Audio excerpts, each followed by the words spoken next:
আমাদের ইমামকে, আমাদের ইমাম হলেন ইমামে আযম নোমান বিন সাবিত রাহমাতুল্লাহ আলাইহি। এজন্য আমরা মাযহাবে হানাফি, কথা ঠিক কিনা? আপনি হানাফি মাযহাবের বলি তো আপনি নাভির নিচে হাত বাঁধেন। আমরা এই যে তারাবি নামাজ পড়ি 20 রাকাত, আমরা মাযহাব মানি বলি। আমরা বেতের নামাজটাকে ওয়াজিব বলি, 3 রাকাত পড়ি। ও মুসলমানেরা আমার, যারা মাযহাব মানে না এরা কিন্তু 8 রাকাত তারাবি পড়ে। বেতের নামাজকে তারা নফল নামাজ বলে 1 রাকাত পড়ে। শুধু তাই নয়, তারা বুকের উপরে হাত বাঁধে, কথা ঠিক কিনা? ইমাম একবার ওয়ালা দলিন বললে জোরে আমিন বলে চিৎকার দেয়। ও আমার ভাইজানেরা, আমরা হলাম ইমাম মানা মুসলমান। এজন্য আমরা মাযহাবে হানাফি। हमको नबी मिला तो रहमत लिल आलमीन मिला, और इमाम मिला तो इमाम आज़म नोमान बिन साबित मिला, उली मिला तो गौसुल आज़म मिला, और पीर मिला तो मुजद्दिद ज़मान मिल गया। जोरे बोलें सुभान अल्लाह। ओ नबी उम्मत उम्मतनीरा, 4 इमामेर एक इमाम इमाम आज़म अबू हनीफा रहमतुल्लाह अलैहि এত বড় আল্লাহর ওলি বান্দা ছিলেন। জানার ইন্তেকালের ঘটনা শুনলে আপনি অবাক হবেন। আমার আল্লাহ তাআলাকে কেমন ইজ্জতের মৃত্যু দিয়েছিলেন। আমার ভাইজানেরা, এমন করে ইমামে আযম আবু হানিফা রাহমাতুল্লাহ আলাইহি 80 হিজরিতে তিনি দুনিয়ার ইরাকের কুফার জমিনে জন্মগ্রহণ করেছিলেন। 70 বছর হায়াত পেয়ে 150 বছর বয়সে জালিমের কারাগারে হুজুরের ইন্তেকাল হয়ে গেল।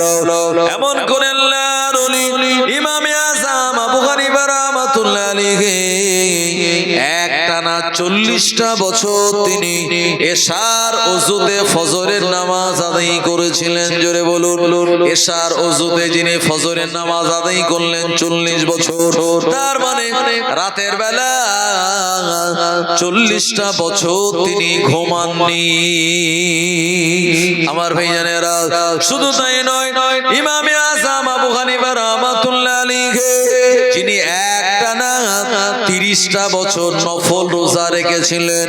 সারা বছরে 5 দিন রোজা রাখা হলো হারাম, 2টো ঈদের দিন আর বকরা ঈদের পরে আরো 3 দিন। এই 5টা দিন বাদ দিয়ে একটানা 30 বছর তিনি নফল রোজা গুলি আদায় করেছিলেন। 11 মাস রমজানের ফরজ রোজা আরো 1 মাস আদায় করলেন।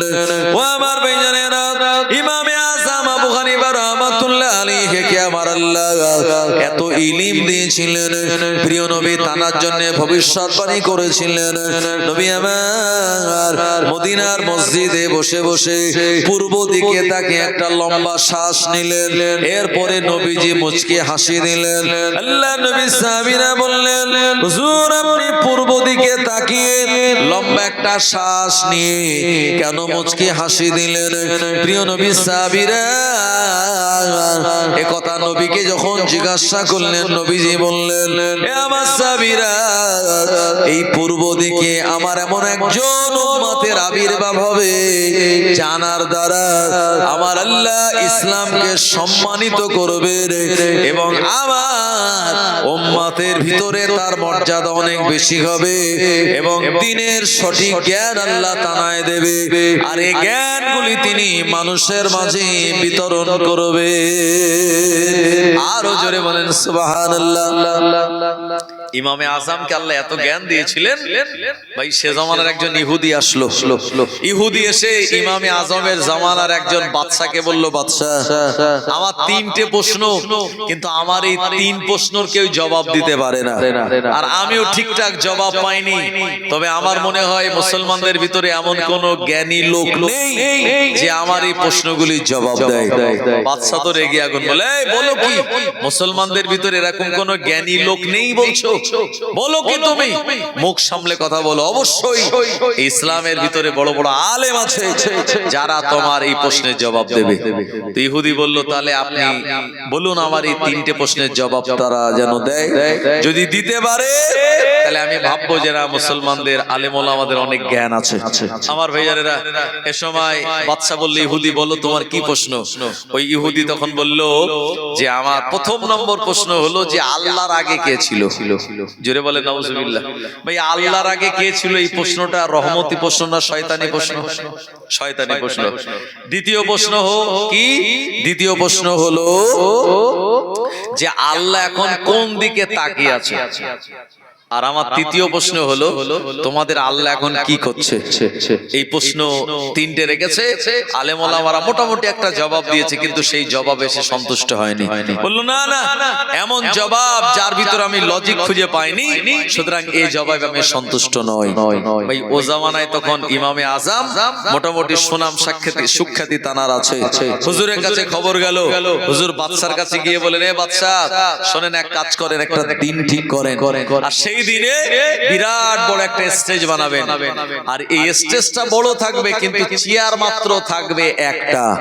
ওই স্টেজে একটা ছাড়া দুটো চেয়ার যেন আর না থাকে। আর জনগণকে আপনি অ্যালাউন্স করে বলুন অমুক দিন এইরকম একটা বিরাট বড় মজলিসের আয়োজন করা হবে। এখন ওই মেম্বারের উপরে আপনি একটা মোমবাতি রাখবেন, আর একটা দেশলাই রাখবেন, আর একটা চেয়ার, এছাড়া আর কিচ্ছু রাখবেন না। আপনি অ্যালাউন্স করুন চারিদিকে, জনগণকে আগে ভাগে বলুন, তারা যেন সব চলে আসে এই জায়গাতে।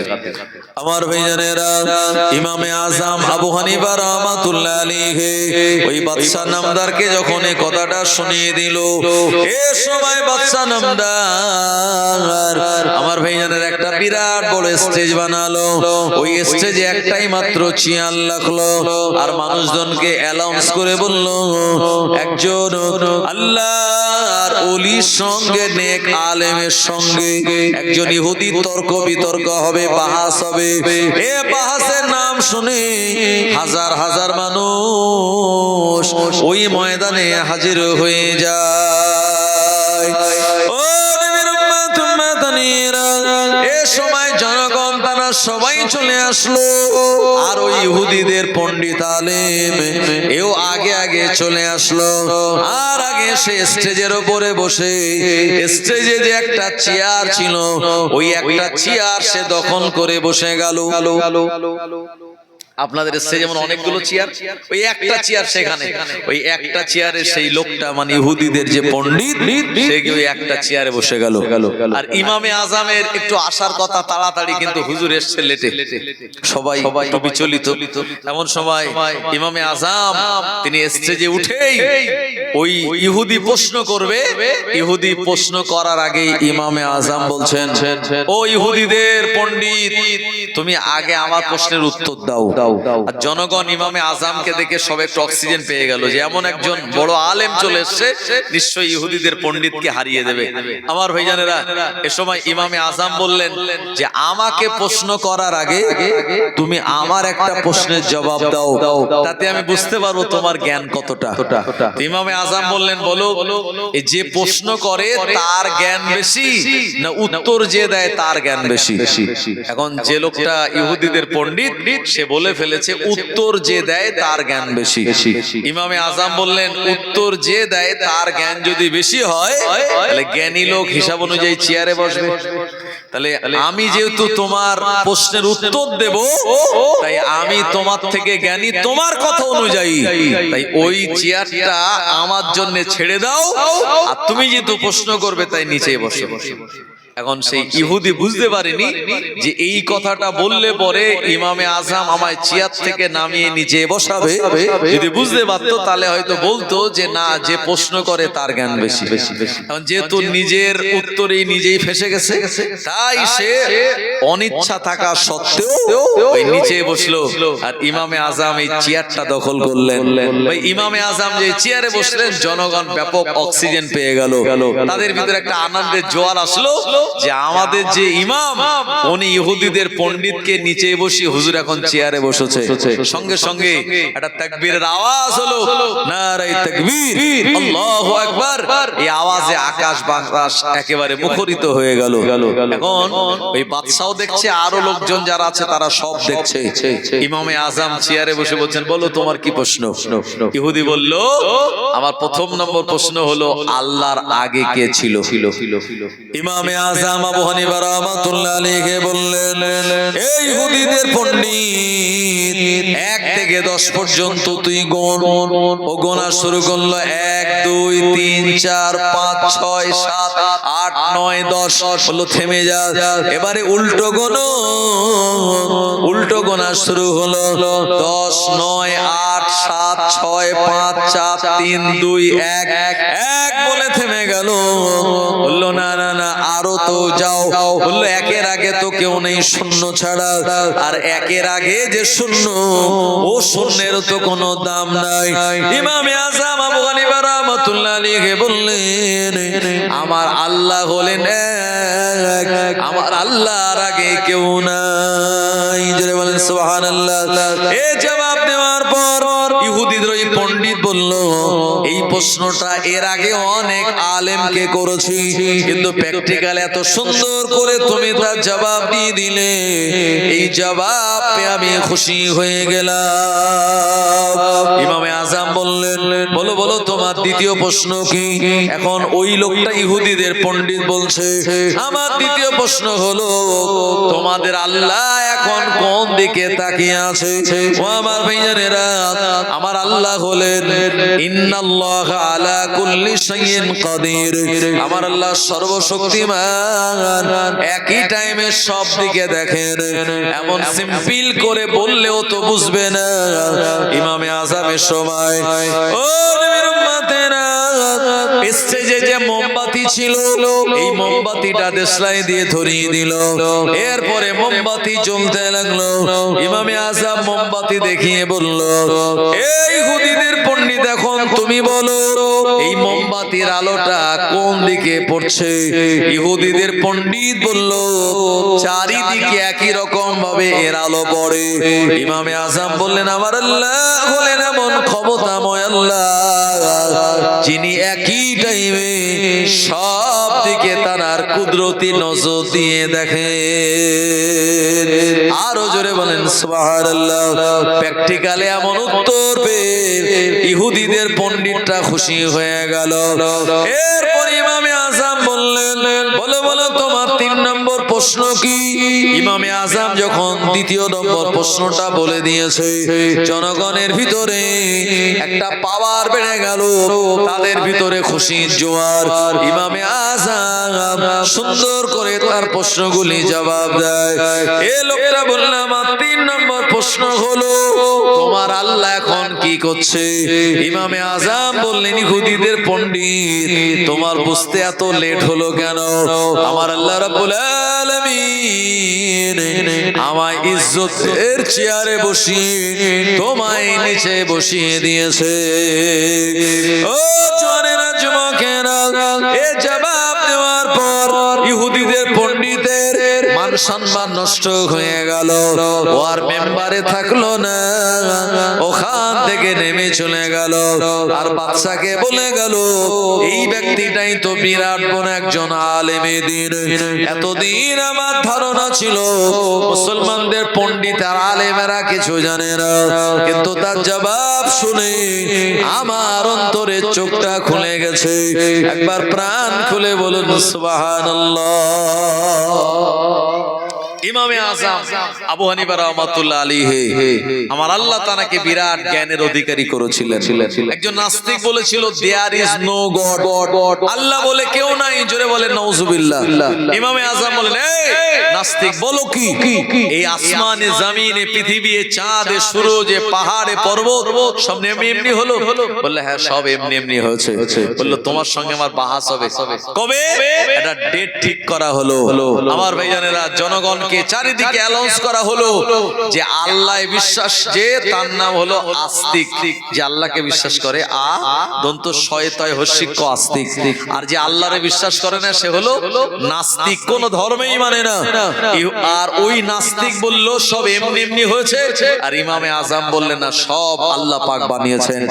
এইটার উপরে বাহাস হবে, আর বাহাস মানে তো লোকজন জলসা থেকে এমনি বেশি, অনেক লোকজন হাজির হয়ে গেল, সেখানে একটা স্টেজ করা হলো। আর ওই যে নাস্তিক সে আগে ভাগে সকাল সকাল চলে এসেছে, আর ইমামে আজমের যে টাইমে যাওয়ার কথা সেই টাইম থেকে হুজুর ইচ্ছা করে একটু লেট করে গেছে। ভাই আমার এখানে আসার কথা ছিল 9টায়, আমি ঠিক 9টায় মাশাআল্লাহ ঢুকে গেছি, আল্লাহ আনিয়েছে আমায়। আমার ভাইজানেরা এখন আমার আসার কথা 9টায়, আমি যদি এখানে 10টায় আসি কমিটির লোক রেগে যাবে কি যাবে না, যে হুজুরের কোনো কাণ্ডজ্ঞান নেই, হুজুরের আসার কথা 9টায় আর এসেছে 10টায়। সুতরাং ইমামে আজম ইচ্ছা করে একটু দেরি করে গেছেন, কারণ তারা দেরি করার পিছনে যুক্তি আছে। জোরে বলেন সুবহানাল্লাহ। এখন সেই নাস্তিক আগে ভাগে এসে খালি রাস্তার দিকে তাকাচ্ছে যে আমার সঙ্গে বাহাস করবে, তিনি কোথায়, তিনি তো এখনো আসেনি। আর জনগণ সবাই রাস্তার দিকে তাকাচ্ছে যে ইমামে আজম কখন আসবে। আমার ভাইজানেরা, জওয়ানেরা, যুবকেরা, ও নবীর উম্মতেরা, ইমামে আজম আবু হানিফা রাহমাতুল্লাহ আলাইহি সময় দেরি করে তিনি ওই মজলিসে পৌঁছালেন। নাস্তিক রেগে গিয়ে বলল, এ ইমাম নোমান বিন সাবিত, কি ব্যাপার, কেমন তোমার জবান, আসার কথা এই সময় এতটা লেট কেন? ইমামে আজম আবু হানিফা রাহমাতুল্লাহ আলাইহি বলেছিলেন, এ নাস্তিক, আমার বাড়ি থেকে এই পর্যন্ত আসছে একটা নদী পড়ে, ওই নদীটার পরে আমি এসে দেখলাম কোন নৌকা নাই, নদীটা পার হওয়ার জন্য কোনো ব্রিজ নাই। এর সময় আমি নদীর পাড়ে দাঁড়িয়ে রইলাম, হঠাৎ দেখতে পেলাম নদীর পাড়ে দাঁড়িয়ে থাকে একটা গাছ, এমনি এমনি কেটে গেল, ওই গাছটা কেটে এমনি এমনি তক্তা হয়ে গেল, ওই তক্তাটা এমনি এমনি জোড়া লেগে নৌকা হয়ে গেল, এই নৌকাটা এমনি এমনি আমার কাছে চলে আসলো, আর আমি নৌকার উপরে উঠে এমনি এমনি নৌকাটা আমার নদী পার করিয়ে দিল। এ কারণে আসতে আমার একটু লেট হয়ে গেল। এই কথা যেই বলেছে, ওই নাস্তিক বলল, তোমার মতো পাগল কে কেউ আছে? না না না, একটা গাছ থেকে এমনি এমনি কেমন করে নৌকা হতে পারে? এ নাস্তিক বলল, গাছ কাটা লোক আলাদা, আবার গাছটা যে ফাড়াই করবে সে লোক আলাদা, এমন করে যারা নৌকা বানাবে সেটা আলাদা ডিপার্টমেন্ট, আলাদা লোক, আবার যারা নৌকা বানায় তারা তো নৌকা চালায় না, সব আলাদা আলাদা ডিপার্টমেন্টের লোক লাগে। আর তুমি বলছে হঠাৎ গাছটা দাঁড়িয়ে থেকে কেটে গেল, ফেড়ে গেল, তক্তা হয়ে গেল, ওখান থেকে নৌকা হয়ে আমাকে নিয়ে এপারে নিয়ে চলে আসলো, এটা তো কোনো মতে মেনে নেওয়া যায় না। আল্লাহর ওলি ইমামে আজম আবু হানিফা রাহমাতুল্লাহ আলাইহি বললেন, এ নাস্তিক, তুমি কত বড় নাদান, একটা গাছ থেকে যদি এমনি এমনি নৌকা না হতে পারে, তুমি কেমন করে বলো এ আসমানে জমিন, এ চাঁদে সূরজ, পাহাড়ে পর্বত সব এমনি এমনি হয়েছে? না না না, আমার আল্লাহ রাব্বুল আলামিন সব বানিয়েছেন। কোরআন মাজিদ আল্লাহ শুনিয়েছেন, ইন্না রাব্বাকুমুল্লাহুল্লাযী খালাকাস সামাওয়াতি ওয়াল আরদা ফি সিত্তাতি আইয়াম, নিশ্চয়ই আমি আল্লাহ রাব্বুল আলামিন আসমান জমিনকে 6 দিনে বানিয়েছি। সুম্মাস্তাওয়া আলাল আরশ, তারপরে আমি আরশের উপরে সমাসীন হয়েছি। আর তুমি বলো সব এমনি এমনি হয়েছে? না না না, এমনি এমনি কোনো কিছুই হয় না, সব কিছু বানানোর মালিক হলেন আমার আল্লাহ। আরো জোরে বলেন সুবহানাল্লাহ।